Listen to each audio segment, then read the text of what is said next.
All right. Hello, everyone, and thank you for joining us for the Virtual College Exploration Week hosted by NJACAC. Today, we have a presentation, and we are really excited that you are joining us. Just so that you know, we do have a Q&A feature. You will want to put any questions that you have throughout the presentation in there, and then our wonderful counselors will answer your questions at the end of the presentation. Your camera is off and your microphone is off, so you won't be able to chat with us and we can't hear or see you. We want to make sure that you know that there are tons of other sessions available, so please sign up for other sessions if you're interested. This will be recorded, and any other session that you may have missed will also be recorded and available shortly after the program ends. So with that being said, I'll hand it over to you guys and have a great presentation. Thank you. Well, hello, my name is Amanda Hudson, and I am an admission counselor here at Marymount Manhattan College. I am also an alum of Marymount. I graduated in 2017. I was a student worker at Marymount in the admissions office my whole time there. So, I definitely love speaking about Marymount and informing students on all that we have to offer. Speaking of student worker in the admissions office, I'm going to hand it over to my colleague here, Olivia. Olivia, feel free to introduce yourself. Hi, everyone. I'm Olivia. I'm currently a senior at Marymount Manhattan College. I currently work in the admissions office, and I'm finishing my time at Marymount this fall. So I'm very excited to speak with all of you about the Marymount Manhattan College experience. Wonderful. Thank you, Olivia, and congratulations on that. So we're going to go ahead and get started. A little quick facts about us, a little background here. We are on the Upper East Side of Manhattan. We are a pretty small school, just under 2,000 students in total. So that could be a lot of colleges or universities' first year class alone, but that is our whole student body. So that really breaks down to an 11-to-1 student to faculty ratio and an average class size of 15. So what that means, there's a lot of individualized attention. Your professors know you by name, they know who you are. We don't even have a lecture hall on campus. So you're never going to be number 200 of 200 fighting to get their question answered, or, lost and confused and needing them to backtrack, but, they don't have the time. That is not the case here. All professors are super helpful, always willing to pause, go back, reiterate something, answer a question. So definitely a very, encouraging learning environment. Again, we are on the Upper East Side. As you can see, these little drop pins here on the map. We are on 71st Street between 2nd and 3rd Avenues. And then we have 2 residence halls. First year students typically live at 55th Street, which is obviously on 55th Street. We are very original with the name there, but that is also between 2nd and 3rd Avenue. So just a 16-block difference from the campus, and that translates to about a 15 to 20-minute walk. And then upperclassmen do live downtown on the Lower East Side near Union Square, Washington Square Park. And you do need to take the subway up to campus. That is about a 20-minute subway ride or so on the 6th train. But the Lower East Side is very fun. Lots of college students live down there, and all of our students love our residence halls. They are apartment style living. So 2 bedrooms, 1 bathroom, and a kitchenette. I lived at 55th. It's actually a 32-story high-rise building. I lived on the 27th floor, looking over the uptown skyline. And again, it's a luxury style building. So a fitness center, laundry room, a convenience store, a health center if you're sick or injured. I mean, you name it, 55th and Cooper Square have it. Olivia did live at both of the residence halls, actually. So Olivia, can you maybe just talk a little bit about your experience in each residence hall, and maybe if you had a favorite residence hall, why that might be the case? Definitely. So I lived at both residence halls. I lived at the 55th Street Residence Hall my freshman and my junior year. It's not always guaranteed that you'll be able to stay at 55th Street as an upperclassman, but you can put in to be on the wait list for it. And then I lived at the Cooper Square Residence Hall my sophomore year. I really enjoyed both experiences at both residence halls equally. With the 55th Street Residence Hall, you're in more of the Midtown area. And then with Cooper Square, you're more downtown. So in terms of location, it was two different experiences. And I'm really glad that I was able to have both experiences. And something that I know going into college in the city that was very important to my family and I was that there's 24-hour security at both dormitories, 7 days a week. So that was a very comforting feeling with moving to the city. Great, thank you, Olivia. Yeah, 24-hour security, everyone that is coming into any of our buildings, whether it be residence halls or the campus, they are always making sure that everyone that is on campus should be on campus. So thank you so much, Olivia. And so back to the quick facts. I know that we kind of went off on housing there, but back to the quick facts. We do offer 31 majors and 45 minors. I will show the programs that we have to offer in just a moment. And even though we're small, we're pretty mighty. We have students coming from 49 different states, as well as Puerto Rico, and 33 countries. So I know the students that are watching this are from New Jersey, so not too far away at all.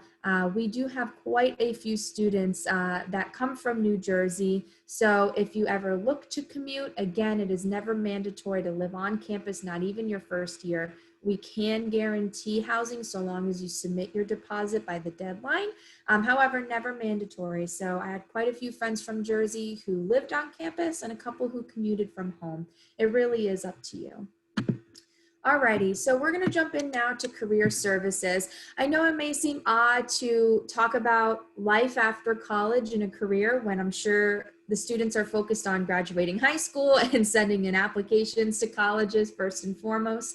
But it is important when selecting a college or university to select a school that will be essentially a very big help in finding resources that help you get internships, helping you, get a career once you graduate. So we really want to, nurture that professional side and really help you build a resume, construct a cover letter. And again, building a resume entails getting internships. So we allow students to have up to 5 internships for credit. So quite a few. By the end of your sophomore year, you can be out and you can be interning. So again, the Career Services Office, aside from the cover letter and resume, they help you with mock interviews. They have career summits where they're bringing outside companies onto campus. And now in the age of COVID, they're doing, virtual meetings as well. So they're really kind of putting you in front of the people who make these decisions and helping you build a network. So again, all of these resources are very helpful. 87% of our students on the day of and up to 6 months after graduating were either employed, considering a job offer, or attending graduate school. So these resources are very helpful. And in that circle, there is just a little bit of a humble brag, just to kind of show you where students have interned or gone on to work at after graduating. You can see we have everything from finance to fashion to the medical fields to theater and television, history. I mean, you name it, our students have gone into those fields. So let's continue on now. Speaking about different majors and different interests, here are academic programs. So we have everything within the businesses, humanities and social sciences, communication and media arts, sciences, as well as the fine and performing arts. So we offer a BA, which is a Bachelor of Arts degree, a BS, which is a Bachelor of Science, and then a BFA, which is a Bachelor of Fine Arts. Now, again, these are not all of the topics or all of the concentrations. The concentrations are actually not listed here. These are just the general degrees. But for example, theater design and technology BFA, that has concentrations in lighting, costume, set design. The BA has concentrations as well. but I will leave this up for just a moment for you to take a look at everything we have to offer. And just know, if you are interested in double majoring, you can definitely do that. We always encourage students to, challenge themselves, but explore as many academic options as they are wanting to take on. And Olivia, if you can just let everyone know what you're majoring in, maybe if you have a minor, and just a little bit about the experience within your program. Sure. I'm a business major, so I'm going to be receiving a Bachelor of the Arts because I'm a business major with a concentration in fashion marketing. And I have a minor in digital journalism, and digital journalism falls under the communications department. So within the business major, it's primarily a business degree. So I've taken courses such as accounting, microeconomics, and information technology. And then also for my minor, I've taken different journalism classes such as media law and ethics and journalism in the 21st century. And then I've also taken some fashion marketing courses as well, the business of fashion, fashion marketing and branding. And so within those, within the major and my minor, I've learned so many different topics. And also what's really great is that a lot of the courses I took from my major ended up counting for other requirements that I had in order to graduate. So it's really great because all of the classes that you take at Marymount could potentially help you in another part of your credits that you might not have thought it could count for. So it'll really work out well in the end. Great, thank you. Yes, we at Marymount are very flexible with credits. We do a lot of double dipping, as they call it, where one credit may count for, both majors, or, your major and your minor. So we always encourage students to explore all of their academic interests. So thank you so much, Olivia. Alrighty, clubs and organizations. So we have almost 40. Definitely no lack of ways to get involved. And I'm sure Olivia can attest to this as well. We always encourage students to sign up for as many clubs as their schedule allows. We have everything from a mock debate team, sketch comedy club, hip hop dance crew, school newspaper, a fashion club, as well as diversity and inclusivity clubs. So even though we are already a smaller community as it is, it's always important to kind of find your niche of people who are like-minded or have similar interests as you. For example, the Harry Potter Club. You'll always have someone to talk to about your favorite series. So Olivia, if you want to maybe touch on what clubs you're a part of and your experience with them, and if you feel that they've enriched your time at Marymount in any way.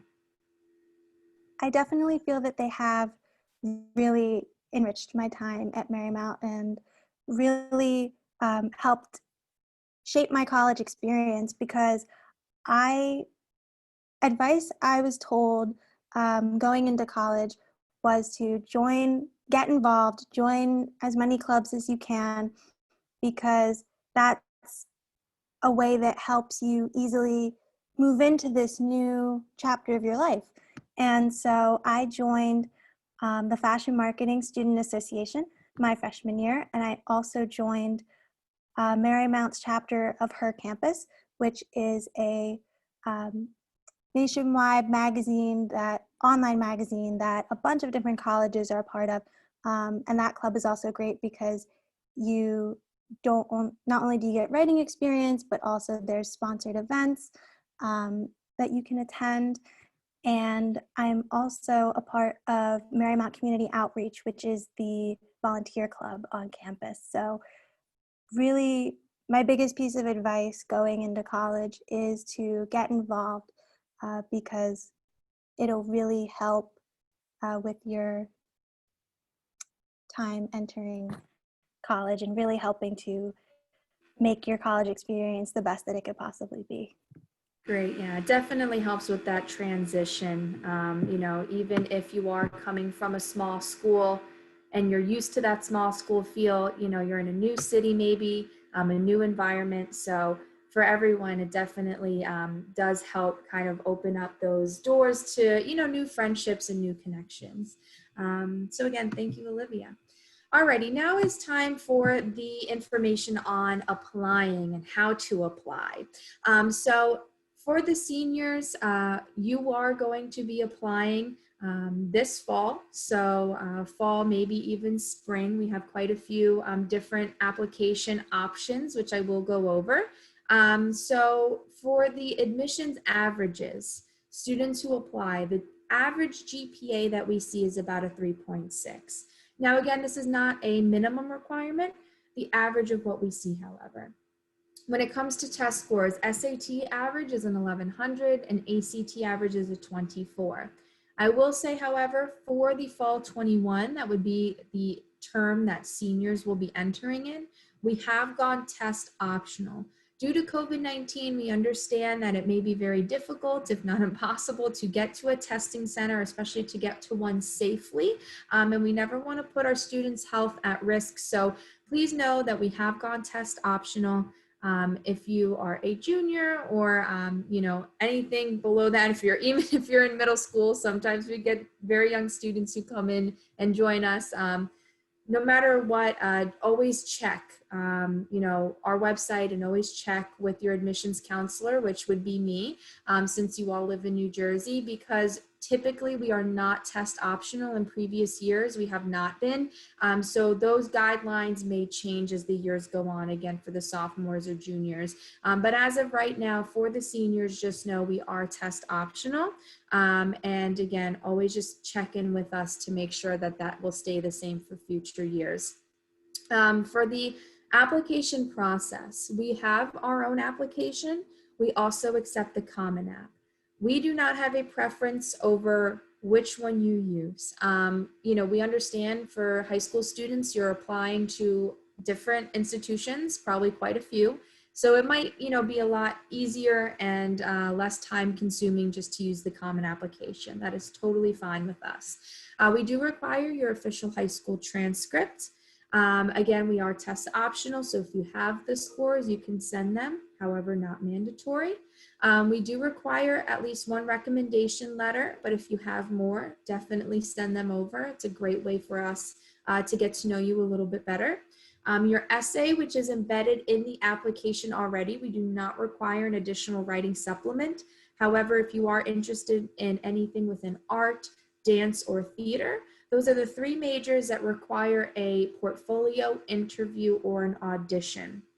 And those will be the, you know, three majors that would have an extra process to that. And then lastly, we will need your application fee. So when it comes to deadlines, first application option that we have here is early decision. Early decision is a binding commitment. So basically, if you apply to Marymount and you are accepted through early decision, this means you are committing to Marymount and you are withdrawing all other applications. So we really only recommend this if we are your top choice because it is such a commitment. That deadline is November 1st. We release those decisions to you December 1st, and your enrollment date would be a bit earlier than others. It would be February 15th. Now, theater, dance, and art students are unable to apply early decision just because, again, of those additional requirements like an audition or an interview. But any other student, if you're interested in biology, business, comm arts, and you really love Marymount, you can always apply early decision. Next would be early action. Not to be confused with early decision. Early action is a non-binding commitment. It's an early bird gets the worm situation. So if you apply early action by December 1st is that deadline, you will know of your decision by December 21st.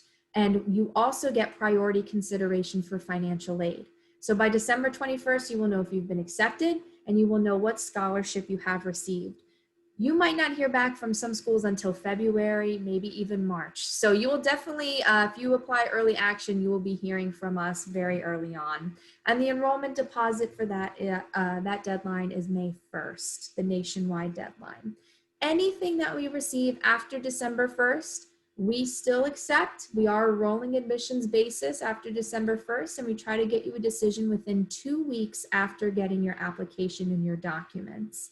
And that deadline is May 1st as well. So we really always encourage a February deadline, just because we want you to have enough time to get your decision, get your financial aid package, and not feel rushed in choosing your institution that you will attend, okay?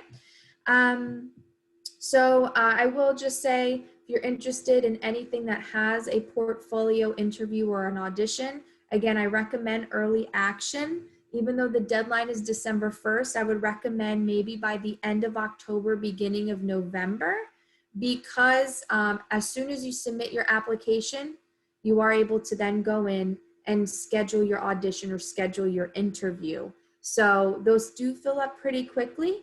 So we always encourage the sooner you send in those applications, the better. Alrighty, and then the final topic of the evening is going to be cost.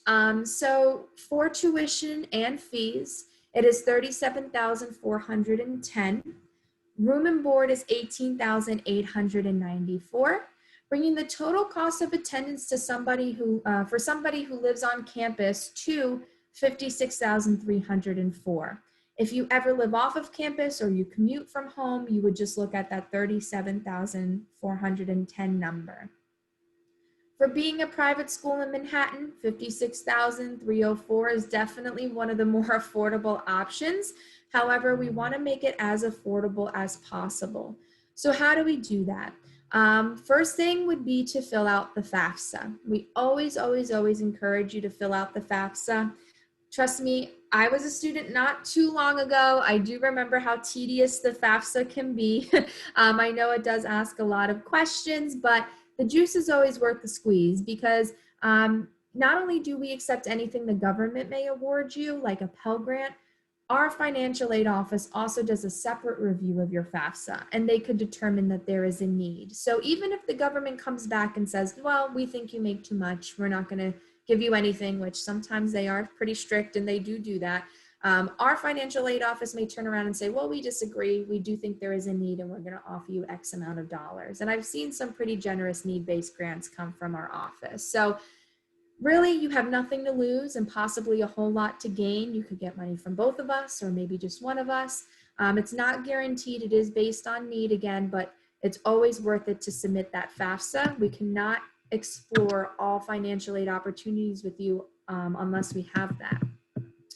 For scholarships, you do not need to have a FAFSA submitted to be considered for a scholarship. You're automatically considered for these based on your application.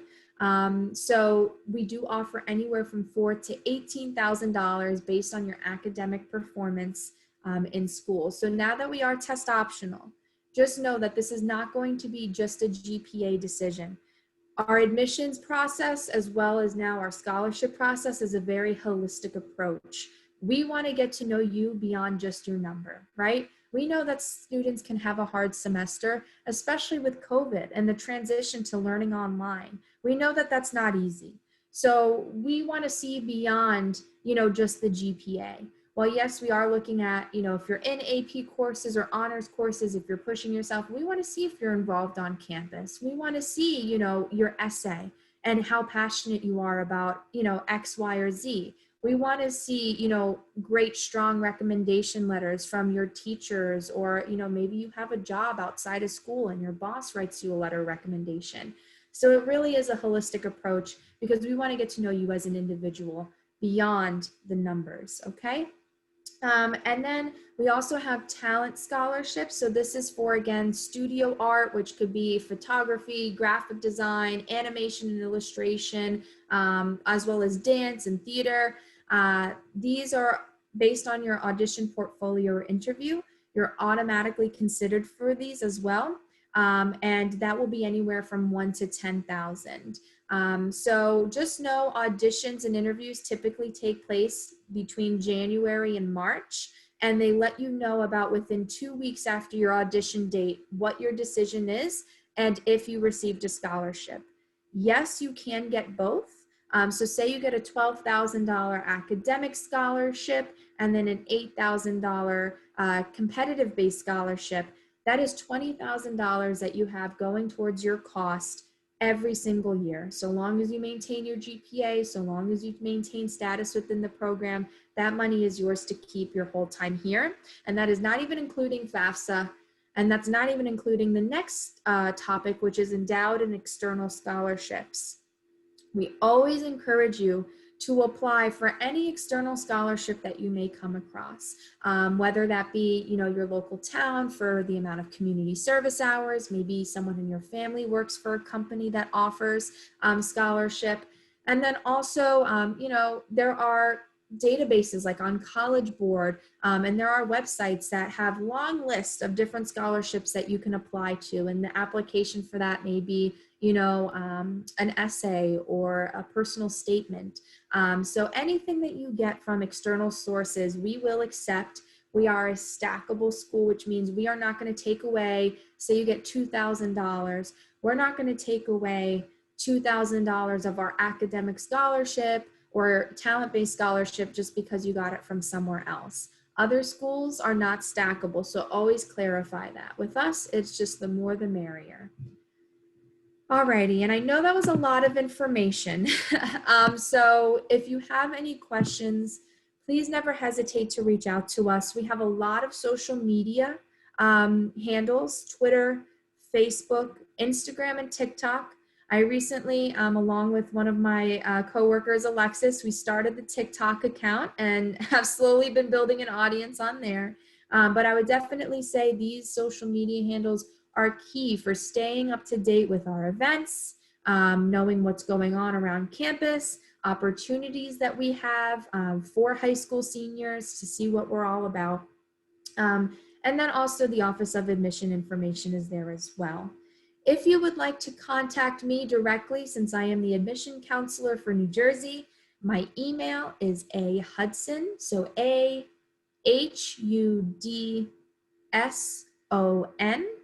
A Hudson, like the river, at mmm.edu, 3 M's as in Mary.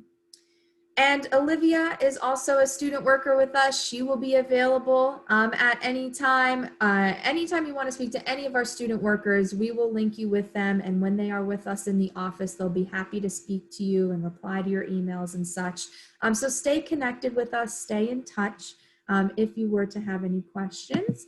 So yeah, I don't know if there's any questions to answer right now live.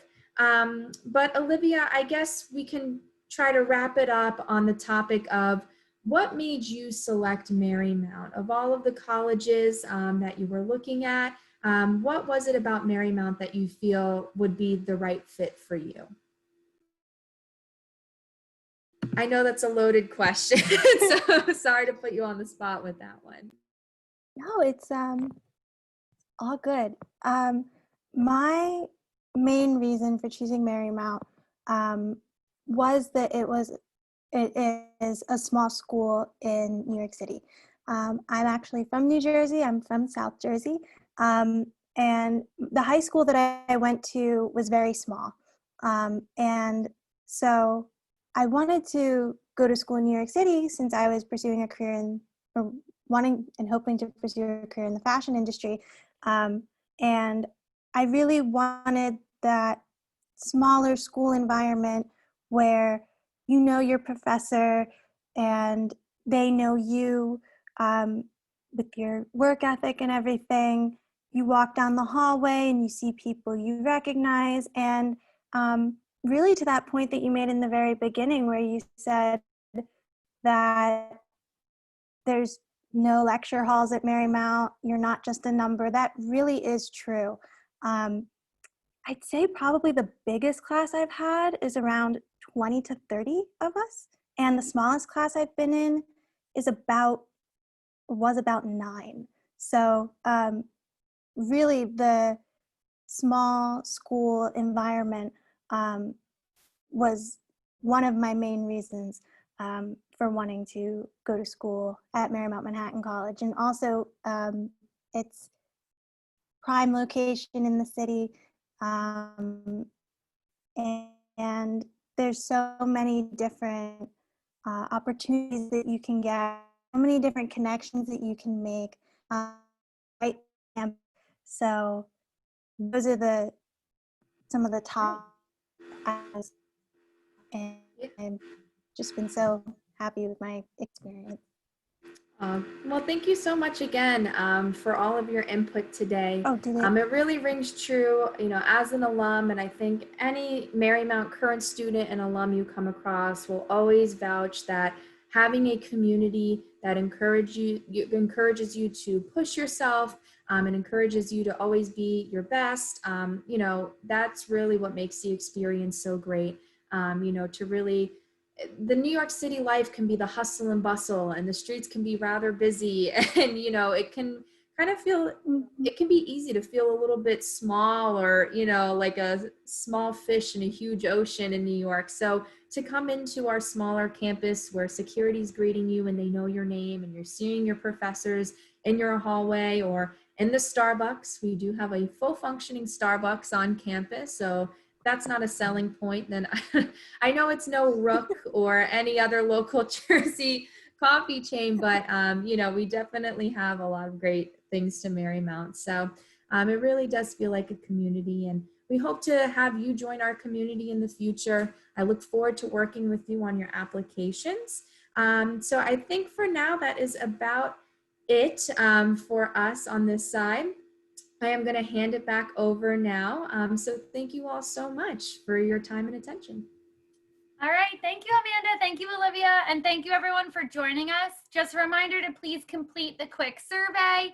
There are additional sessions still left this week, and they, of course, will be recorded. So please check back for more. Have a great night, everybody. Bye, girls. Bye.